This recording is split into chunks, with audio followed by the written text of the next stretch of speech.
미스터 솔로입니다. 우리 안경사들이 반드시 알아야 되는 개념, 그 중에서도 중요한 거, 반드시 알아야 되니까 중요하겠죠. 완전교정과 최적교정에 대해서 설명을 드릴 거예요. 그 전에 완전교정에 대해서 제가 좀 다양한 시각, 다양한 접근을 할 건데요. 완전교정이 무엇이냐? 첫 번째로 본다 그러면 우리가 광학적으로 초점이 정확하게 맺힌 상태죠.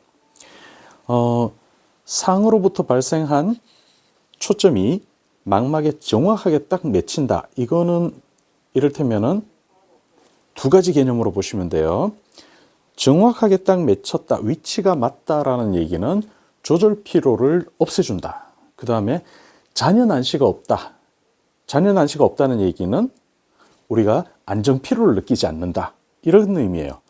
이게 단안에서 이제 적용되는 완전 교정이라는 개념이고, 양안에서 이렇게 본다 그러면 말씀드린 것처럼 시선 정렬, 오른쪽과 왼쪽의 눈이 정확하게 각도가 딱 맞춰졌다. 그러면 이게 양안 완전 교정이라고 보시면 됩니다.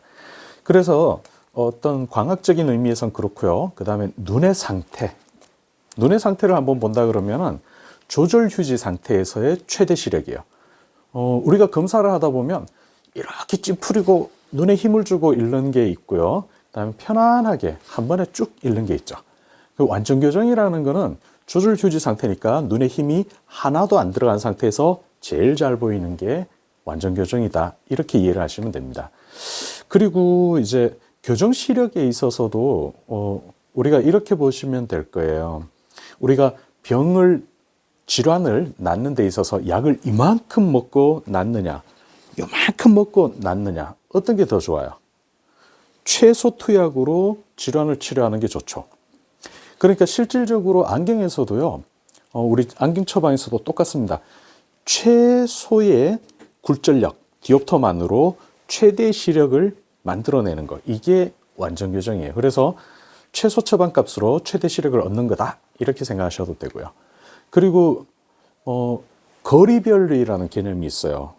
뭐냐 그러면 멀리, 가까이 이 각각의 거리별로 다 깨끗하게 초점이 맞춰지는 게 완전 교정입니다. 역으로 생각하면 내가 만약에 눈의 조절력이 전혀 이상이 없어요. 정상이에요. 그러면 멀리만 깨끗하게 딱 완전 교정해 놓으면 자동으로 다 완전 교정이 되겠죠. 근데 지금처럼 조절력에 문제가 생기면 한 곳은 잘 맞춰지지만 나머지는 초점이 안 맞춰져요. 그러면 이게 완전 교정 상태가 아니다라고 봐야죠. 이게 이제 거리별 완전 교정을 의미하는 거고요. 그리고 이 또 양안시라는 개념으로 들어가면 이런 게 있어요. 오른쪽 완전 교정, 왼쪽 완전 교정을 해서 양쪽으로 봤는데 완전 교정이 깨지는 경우가 있죠. 왜냐하면 오른쪽 눈과 왼쪽 눈이 상호 연동을 하거든요. 여기에서 좋은 반응이라면 시너지 반응이 되겠죠. 1.0 보는 눈과 1.0이 보는 눈을 합치면 1.2가 보이는 게 정상이에요. 근데 1.0과 1.0으로 봤는데 1.0이 나온다. 시너지가 없죠? 그건 시기능이나 눈의 건강에 문제가 생겼을 때예요. 근데 1.0, 1.0이었는데 0.9나 0.8이 되는 경우도 있어요. 드물지만 이런 경우는 어때요? 양안시에서 오히려 시력의 훼손, 손실이 일어난다. 이렇게 보시면 되죠. 아까도 말씀드린 것처럼 눈 건강이나 시기능에 이상이 있을 때만 생기는 거예요. 그래서 이런 것들의 특징을 잘 알고 계시면 각각의 상태에 대해서 우리가 빠르게 진단할 수가 있고요. 그 다음에 이 문제점들을 어떻게 해결을 하기 위해서 뭘 처방해야 되고 어떤 대안, 어떤 상품을 내가 매칭을 시켜야 될지를 알게 되겠죠. 이게 중요한 부분이에요. 그래서 늘 말씀드리지만 유튜브의 한계상 제가 좀 짧게 10분 이내로 가야 되니까 나머지는 제 카페에서 텍스트로 확인해 주시길 바라고요. 완전 교정을 했을 때 시력은 얼마일까요? 제가 이런 질문을 좀 합니다. 완전 교정했을 때 시력은요, 사람마다 달라요. 어떤 사람은 1.0이 나올 수도 있지만 어떤 사람은 0.5가 나오기도 하고요. 어떤 사람은 2.0이 나오기도 해요.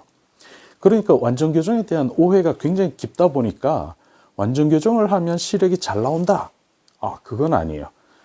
완전 교정을 한다라는 얘기는 이 사람이 가진 눈의 건강 상태, 시기능이 100% 자연스럽게 발휘되게끔 이렇게 환경을 만들어주는 거지, 그 사람이 가진 눈의 능력보다 더 보게 하거나 그 사람이 가진 능력보다 못 보게 하는 것은 절대 아닙니다. 그래서 완전 교정이라는 거는요, 시력을 막 쥐어짜내는 게 아니에요. 우리가 이런 거죠. 몸에 정말 잘 맞는 옷을 입으면 어때요? 편안하죠. 발 크기에 딱 맞는 그런 신발을 신으면 어때요? 정말 편안하잖아요. 그죠? 근데 우리가 2.0을 볼 수 있는 눈의 건강 상태를 갖고 있는데 일부러 1.0에 맞춰요. 발은 이만한데 신발을 이만한 걸 주면서 그거 신으래요. 불편할 수밖에 없죠. 그런 개념이라고 보셔도 돼요. 자, 그래서 완전 교정이라 그러면은 굉장히 좀 세부적으로 파고 들어가게 되면, 예를 들어서 검사 거리, 검사 장비, 그 다음에 환경, 이런 것들에 대해서 정해진 게 있어요. 그런 것들을 맞춰주시면 좋고요. 또 어떤 분들은 이런 얘기해요. 와, 선생님, 우리 검안실이 너무 짧아요.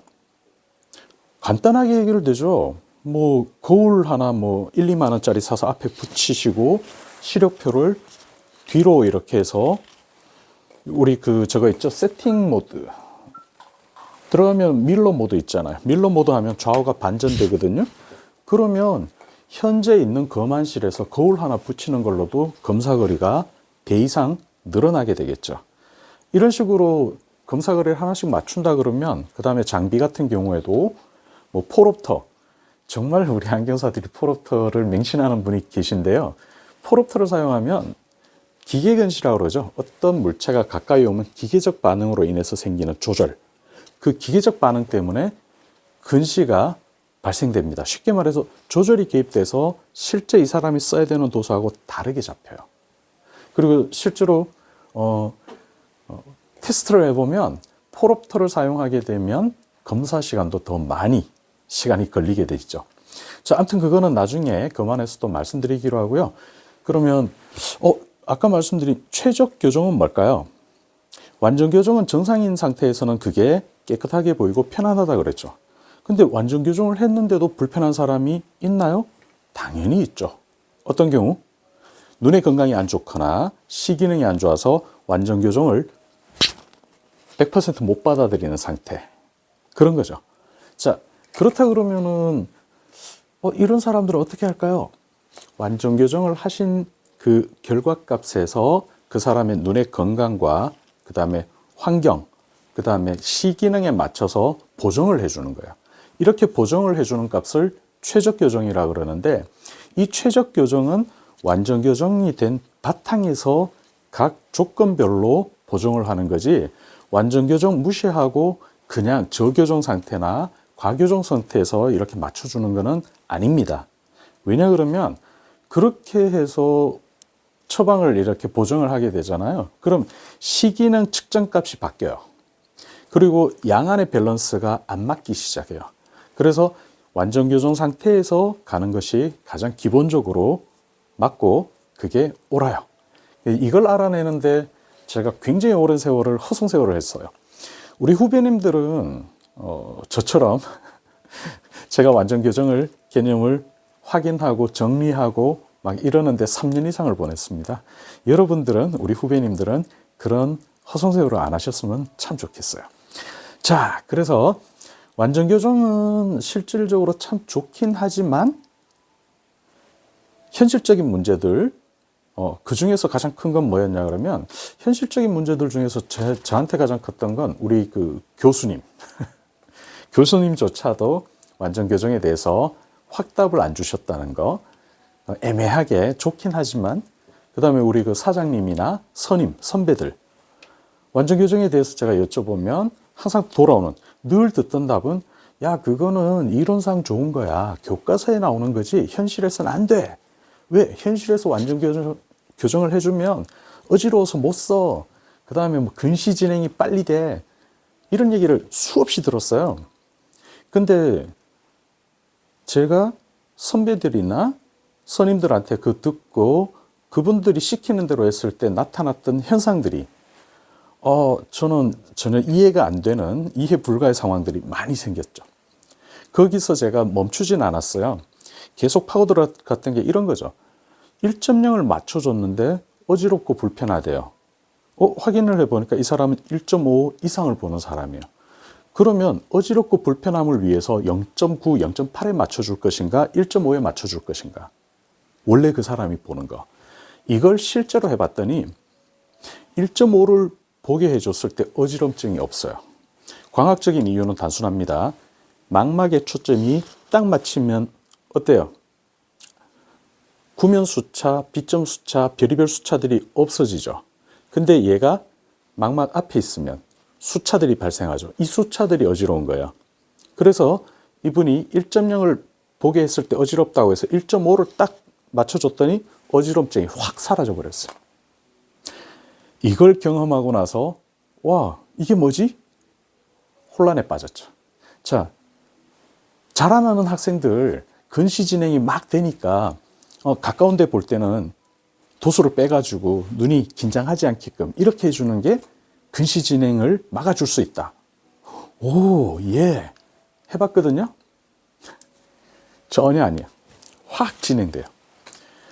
제가 딱 완전 교정을 해줬습니다. 물론 이 친구는 조절력에 아무 문제가 없어요. 조절력에 전혀 문제가 없는 친구가 완전 교정을 해주면요.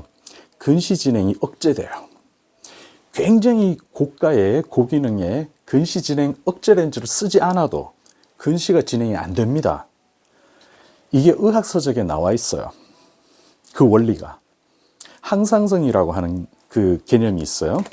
정확하게 초점이 맞춰져서 이 친구가 피로를 안 느끼고 여기에서 피로는 안정 피로, 조절 피로 다 해당됩니다. 그렇게 편안한 상태가 유지가 되면 이 좋은 상태를 유지하려는 자율적인 어떤 프로세스가 존재를 한다는 거죠. 그래서 더 이상 잘 진행이 안 됩니다. 근데 얘가 안 맞죠? 그러면 어떤 생각을 하냐 그러면 난 원래 안 맞아. 포기. 맞추려는 노력을 안 하죠. 그냥 방임을 해버려요. 그러면 어떤 기능적인 부분들이 통제가 되지 않고 컨트롤이 안 되니까 얘네들은 더 심해지는 거죠. 자, 아무튼 완전 교정과 최적 교정에 대해서 여러분들이 정확하게 그 의미를 아시고 개념을 딱 정리를 하시고 그 다음에 검사는 어떻게 하는지 그 다음에 이게 완전 교정과 최적 교정들이 어떤 장점과 어떤 맹점들을 갖고 있는지를 정확하게 하신다면 여러분들의 안경사 생활이 굉장히 고급스러워지고 좋아질 거예요. 자, 그래서 제 아까 말씀드린 것처럼 동영상 밑에 텍스트에는 방금 말씀드린 것 외에도 굉장히 이제 사례별로 그 다음에 그 자세한 규격이라든가 이런 부분들을 좀 정리를 했습니다. 앞으로 시간 날 때마다 계속 제가 업그레이드를 좀 시켜드릴 거예요. 단 동영상을 다시 찍지는 않아요. 자, 다음에는 다른 내용으로 한번 찾아뵙겠습니다.